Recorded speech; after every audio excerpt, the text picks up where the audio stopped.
আসসালামু আলাইকুম রহমতুল্লাহি বারাকাতু। আজকে আমি আপনাদের সাথে যে ভিডিওটি নিয়ে শেয়ার করব সেটা হলো রোলিং অ্যাডমিশনটা কীভাবে নেবেন। অনেকেই জিজ্ঞেস করছেন রোলিং অ্যাডমিশন নিয়ে আমরা কীভাবে রোলিং অ্যাডমিশন নিব, আর রোলিং অ্যাডমিশনটাই বা কী। সো ফিনল্যান্ডে যেটা আপনারা সবাই হয়তো জানেন, জয়েন্ট অ্যাপ্লিকেশন আছে। জয়েন্ট অ্যাপ্লিকেশনটা হলো আপনি অ্যাট এ টাইম অনেকগুলো ইউনিভার্সিটিতে একসাথে অ্যাপ্লাই করতে পারবেন। যেখানে রোলিং অ্যাডমিশনটা হলো শুধুমাত্র ওই পার্টিকুলার ইউনিভার্সিটিতেই আপনি অ্যাপ্লিকেশন করতে পারবেন একটা স্পেসিফিক সাবজেক্টে, সেটাকে রোলিং অ্যাডমিশন বলে। আর এটা মূলত এখন লাপেরান্তাতে মানে এলইউটি ইউনিভার্সিটিতেই একমাত্র এখনও এটা অ্যাক্টিভলি অ্যাপ্লিকেশন নিচ্ছে। অনেক স্টুডেন্ট আপনারা জিজ্ঞেস করছেন যে আমি রোলিং অ্যাডমিশনে অ্যাপ্লাই করবো, এটা রিকোয়ারমেন্ট কী সেই জিনিসটা জানার জন্য। তো সেই রিকোয়ারমেন্টগুলো বলি।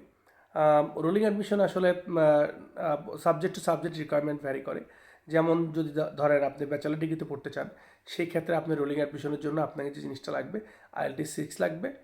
আর বাংলাদেশে ইন্টারমিডিয়েট পাস করতে হবে, যেখানে হায়ার ম্যাথ থাকতে হবে, ফিজিক্স থাকতে হবে, আর মিনিমাম 3.5 আউট অফ 5 থাকতে হবে। তাহলে আপনি রোলিং অ্যাডমিশনের জন্য ব্যাচেলার ডিগ্রিতে অ্যাপ্লাই করতে পারবেন। আচ্ছা, মাস্টার ডিগ্রিতে সাবজেক্টের অলমোস্ট 30টার মতো সাবজেক্টে আপনি রোলিং অ্যাডমিশনে অ্যাপ্লাই করতে পারবেন। এইটা আবার একটু ডিফারেন্ট। এটাতে হচ্ছে কী ধরনের, ওকে, আমার আমার বিড়াল আসছে, কথা ভাবছে ওর সাথে কথা বলতেছি, যাই হোক। তো যখন আপনার এলইউটিতে যে মাস্টার ডিগ্রি প্রোগ্রামগুলো আছে, এখানে বিজনেস প্রোগ্রাম আছে এবং আপনার ইঞ্জিনিয়ারিং প্রোগ্রামও আছে। ইঞ্জিনিয়ারিংটাতে কী লাগে, ইঞ্জিনিয়ারিংটাতে লাগে 3 আউট অফ 5।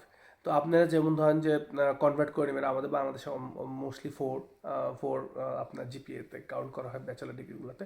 তো এরা চাচ্ছে যে 3 আউট অফ 5।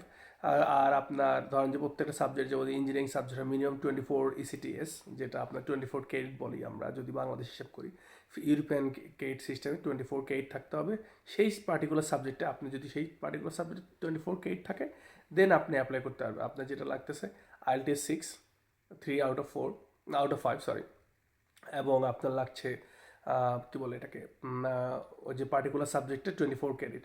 অ্যাকচুয়ালি বাংলাদেশে যদি কোনো স্টুডেন্ট ইঞ্জিনিয়ারিং কমপ্লিট করে, তার 24 না, তার পাওয়া যায় আপনার অলমোস্ট 100 ক্রেডিট পাওয়া যায় আপনার ইসিটিএসে যদি বলি আমরা।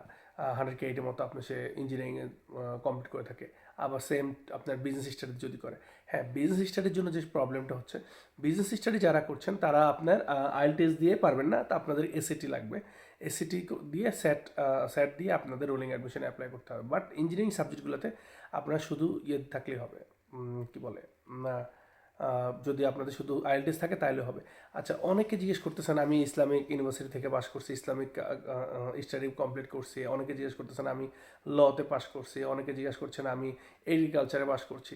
তাহলে কি হবে? আসলে যদি আপনারা যদি রোলিং অ্যাডমিশনে চান্স পেতে চান যে কোনো সাবজেক্টে, যেমন ধরেন যদি আপনার ইসলামিক স্টাডিতে আপনার 24 ক্রেডিট থাকে আপনার ইঞ্জিনিয়ারিং সাবজেক্টের উপরে, দেন আপনি অবশ্যই রোলিং অ্যাডমিশনে অ্যাপ্লাই করতে পারবেন। আবার সেম আপনার যখন ইয়াতে অ্যাপ্লাই করবেন, আপনি যদি অন্য সাবজেক্টগুলোতে অ্যাপ্লাই করতে চান, বিজনেস স্টাডিতে অ্যাপ্লাই করতে চান, এসিটি লাগে। এসিটি থাকলে প্লাস আপনার 24 ক্রেডিট, আপনি যদি ইসলামিক স্টাডিতে পড়ালেখা করেন কিংবা এগ্রিকালচারে পড়ালেখা করেন, ওইখানে যদি আপনার বিজনেস রিলেটেড কোনো সাবজেক্ট থাকে, যেমন 25 ক্রেডিট যদি বিজনেস রিলেটেড থাকে, তাহলে আপনি অ্যাপ্লাই করতে পারবেন। মোস্টলি আমি যতটুকু জানি ইয়াতে বিজনেস স্টাডিতে মানে 60 to 70 ক্রেডিট চায়, যেটা আপনি মিনিমাম বিজনেস স্টাডির উপরে কমপ্লিট করছেন। আদারওয়াইজ আপনি এই সাবজেক্ট ইউনিভার্সিটিতে অ্যাপ্লাই করতে পারবেন না। তাহলে আমার মনে হয় আপনারা ক্লিয়ারলি বুঝতে পেরেছেন। আর না পারলে আমি আবার বলতেছি, সিম্পলি রোলিং অ্যাডমিশনে সাবজেক্ট স্পেসিফিক একটা ক্রেডিট লাগে। বিজনেস স্টাডির জন্য কিছু স্পেসিফিক ক্রেডিট লাগে। যদি আপনার সে বিজনেস স্টাডি থাকে আপনার ইসলামিক স্টাডিতে ব্যাচেলার ডিগ্রিতে কিংবা এগ্রিকালচার ব্যাচেলার ডিগ্রিতে বিজনেস স্টাডি থাকে, দেন আপনি অ্যাপ্লাই করতে পারবেন। তাও ওইটাতে একটা স্পেসিফিক ক্রেডিট, যেমন ধরেন 24 to 60 ক্রেডিটের মতো, এরকম সাবজেক্ট টু সাবজেক্ট ভ্যারি করে। আবার ইঞ্জিনিয়ারিং সাবজেক্টগুলোতে কি সেম 24 ক্রেডিট টু 60 ক্রেডিটের মতো ভ্যারি করে। যদি আপনার ব্যাচেলার স্টাডিতে আপনার 24 to 60 ক্রেডিটের মতো এই ধরনের ক্রেডিট থাকে, দেন আপনি অবশ্যই ব্যাচেলার ডিগ্রিতে কিংবা মাস্টার ডিগ্রিতে অ্যাপ্লাই করতে পারছেন। তো আশা রাখি আপনাদের ইনফরমেশনটা ভালো লাগছে। ধন্যবাদ। আসসালামু আলাইকুম।